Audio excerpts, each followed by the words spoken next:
కూటమి ప్రభుత్వము వ్యవహారం చూస్తూ ఉంటే ఆకతాయితనంగా కనబడతా ఉంది.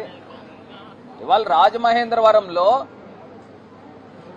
కల్తీపాలు ఘటన జరిగి సుమారుగా 17-18 రోజులు అవుతోంది. నేను అడుగుతా ఉన్నా, ఈ ప్రభుత్వానికి నాటకాలు ఆడేదానికి విజయవాడలో టైం ఉంటుంది, కానీ రాష్ట్ర ముఖ్యమంత్రి చంద్రబాబు నాయుడు గారు కానీ, ఉప ముఖ్యమంత్రి పవన్ కళ్యాణ్ గారు కానీ, వైద్యశాఖ మంత్రి ఆయన సత్య గారు కానీ, వీళ్ళు ముగ్గురికి రాజమహేంద్రవరంలో వచ్చి ఘటన ఏం జరిగింది, కల్తీపాలు ఘటన తెలుసుకోవాల్సిన ఇంగిత జ్ఞానం లేదా అని అడుగుతా ఉన్నా. ఇవాళ ఈ కూటమి ప్రభుత్వము ఈ కల్తీపాలు ఘటన కేవలము ఒక యాక్సిడెంట్ గా చిత్రీకరించే కార్యక్రమం చేస్తా ఉన్నారు. యాక్సిడెంట్ గా చిత్రీకరించే కార్యక్రమం చేసి ఇవాళ నేషనల్ ఫారెన్సిక్ సైన్స్ ల్యాబొరేటరీస్ కి బ్లడ్ శాంపిల్స్ ఎందుకు పంపించలేదని ఇవాళ సూటిగా ప్రశ్నిస్తా ఉన్నాం. మీరేదో ప్రైవేట్ ల్యాబొరేటరీస్ కి లేకపోతే మీ స్టేట్ గవర్నమెంట్ ఆధీనంలో ఉన్న ల్యాబొరేటరీస్ కి పంపిస్తే నిజం అనేది బయటకు రాదు. ఇవాళ ఈ సంఘటనని సిబిఐకి అప్పచెప్పాల్సిన అవసరం ఉంది. ఏదైతే తిరుపతి లడ్డూలో ఏ రకంగా అయితే సిబిఐకి అప్పచెప్పిన తర్వాత వాస్తవాలు ఏ రకంగా అయితే బయటకు వచ్చినాయో, ఖచ్చితంగా కల్తీపాలు ఘటనలో కూడా సిబిఐకి అప్పచెప్పితే వాస్తవాలు బయటకు వస్తాయి. వీళ్ళు ఏదైతే ఆ రోజున పోలీసులు ఒక హై డ్రామా క్రియేట్ చేసి కూలెంట్ లీక్ అయింది, ఆ కూలెంట్ లీక్ అయిన దాంట్లోంచి ఆ ఇథిలీన్ గ్లైకాల్ వచ్చి పాలల్లో కలిసింది, ప్రమాదవశాత్తు తాగారని చెప్తా ఉన్నారు. నేను ఇవాళ సూటిగా ప్రశ్నిస్తా ఉన్నా, కేవలము ఆ పాలతను 150-160 లీటర్లు ఆయన సప్లై చేస్తూ ఉంటే కేవలము ఒక 15-16 కుటుంబాలకి ఎందుకు ఎఫెక్ట్ జరిగింది? ఇథిలీన్ గ్లైకాల్ కనుక కలిస్తే మొత్తం పాలల్లో మొత్తం ఆ ట్యాంకర్ అంతా కలవాలి కదా. కేవలము ఒక 15-16 కుటుంబాలకి వేసిన పాలల్లోనే ఎందుకు తేడా వచ్చింది? ఇక్కడ పోలీస్ డిపార్ట్మెంట్ కూడా రకరకాల కోణాల్లో దీన్ని దర్యాప్తు జరపాలి.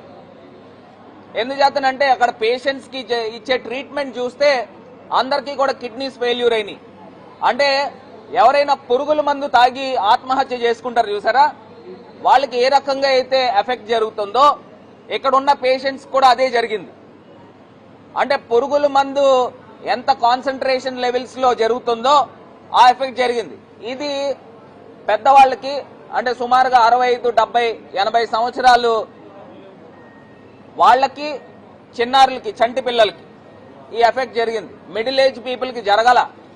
అంటే దాన్ని బట్టి ఇక్కడ ఏమర్థం అవుతా ఉంది, ఇది కేవలము ఆ కల్తీపాలు అతను ఆ కలిపేది దాంట్లో యూరియా కలిపాడా, లేకపోతే ఏదైనా ఫార్ములిన్ కలిపాడా, లేకపోతే ప్రొఫెషనల్ రైవల్టీ ప్రకారంగా అతనికి కిట్టన వాళ్ళు ఎవరైనా అందులో పురుగుల మంది ఏమన్నా కలిపారా? ఇవన్నిటిపైన అన్ని కోణాల్లోనూ దర్యాప్తు జరగాలి. ఏదో మీరు పోలీస్ డిపార్ట్మెంట్ స్టార్టింగ్ ఒక స్టోరీ కుకప్ చేశారు, దాన్ని ఇవాళ యాక్సిడెంట్ కింద చిత్రీకరించే కార్యక్రమం చేస్తా ఉన్నారు. నేను సూటిగా ప్రశ్నిస్తా ఉన్నా, అసలు బాధితుల కుటుంబాలు రోజుల తరబడి ఈ అక్క హాస్పిటల్ దగ్గరే మరి ఉంటా ఉన్నారు.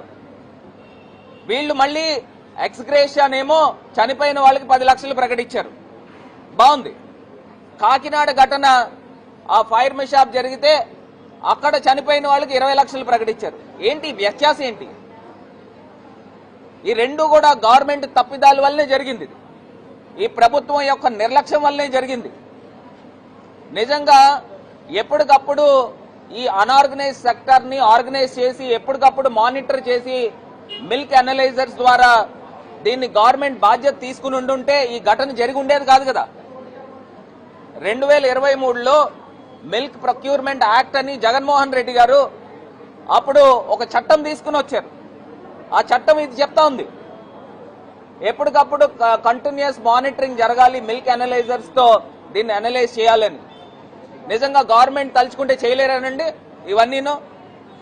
ఇవాళ మరి బాధిత కుటుంబాల పరిస్థితి ఏంటి?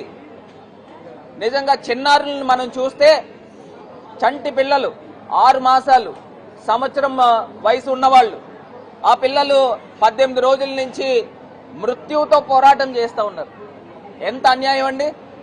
నేను ఇదే కూటమి పెద్దలను అడుగుతా ఉన్నా, మీ ఇంట్లోనే మీ కుటుంబ సభ్యుల్లోనే చిన్నారులకి ఈ రకంగా జరిగితే మీరు ఈ తరహాలో ప్రవర్తిస్తారా అని అడుగుతా ఉన్నా. చంద్రబాబు నాయుడు గారికి బాధ్యత లేదండి?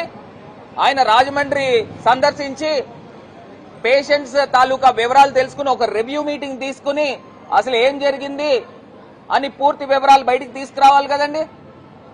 ఇవాళ ఏదైతే పురుగుల మందు తాగి చనిపోతారో, ఆత్మహత్యలు చేసుకుంటారో, ఆ తరహాలో ఇక్కడ పేషెంట్స్ తాలూకా పరిస్థితులు కనబడతా ఉన్నాయి.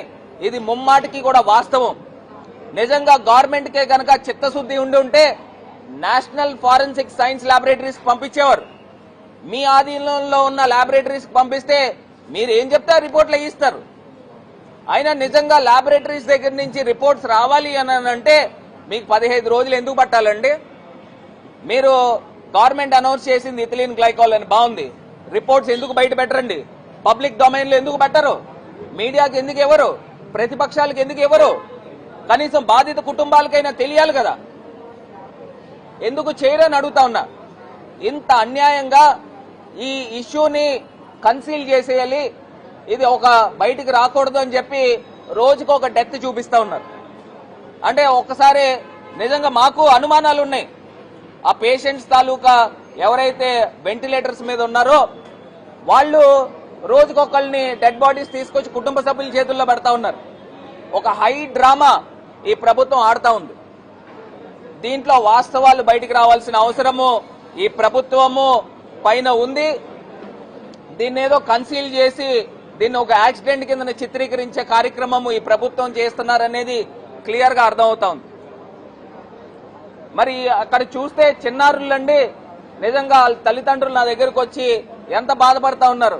ప్రభుత్వం ఇచ్చే డబ్బులు మాకెందుకండి, మా పిల్లలు మేము అల్లారు ముద్దుగా పెంచుకున్నాము, మా పాలు మేము చేసిన తప్పల్లా ఏంటంటే మా చంటి పిల్లకి పాలు తాగించడమే మేము చేసిన తప్పు అని చెప్తా ఉన్నారు. అసలు వీళ్ళకి ఈ కూటమి పెద్దలకు కనీసం మనసు ఉందా అని అడుగుతా ఉన్నా.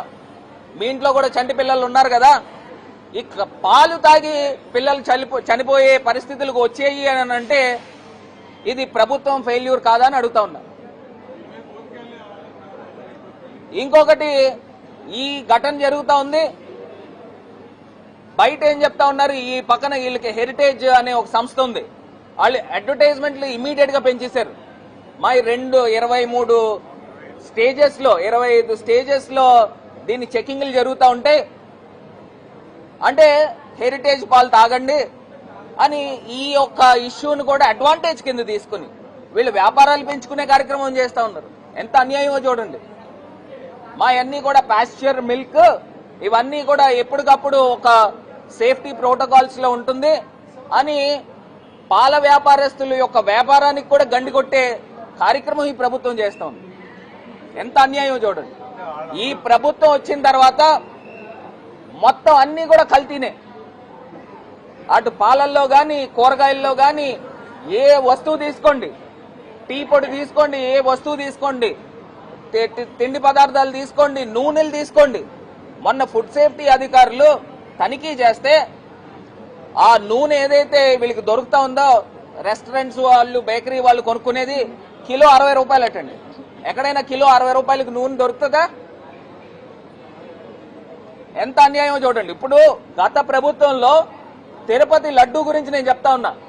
తిరుపతి లడ్డూలో గీ ఫ్లేవర్ ఎన్హాన్సర్స్ కొన్నారు. అంటే దానికి అర్థం ఏంటండి, 2018 చంద్రబాబు నాయుడు గారు ప్రభుత్వం ఉన్నప్పుడు గీ ఫ్లేవర్ ఎన్హాన్సర్స్ కొన్నారు. మీరు నిజంగా స్వచ్ఛమైన నెయ్యి వాడితే ఫ్లేవర్ ఎన్హాన్సర్స్ అనేది ఆర్టిఫిషియల్ లిక్విడ్స్ ఎందుకు కొనాలి అని అడుగుతా ఉన్నా. సుమారుగా 3,85,00,000 రూపాయలతో సుమారుగా నాకు తెలిసి 80,000 కేజీలు కొన్నట్టున్నారు. అంటే చూడండి, ఈ ప్రభుత్వంలో అన్ని కల్తీ జరుగుతూ ఉన్నాయి.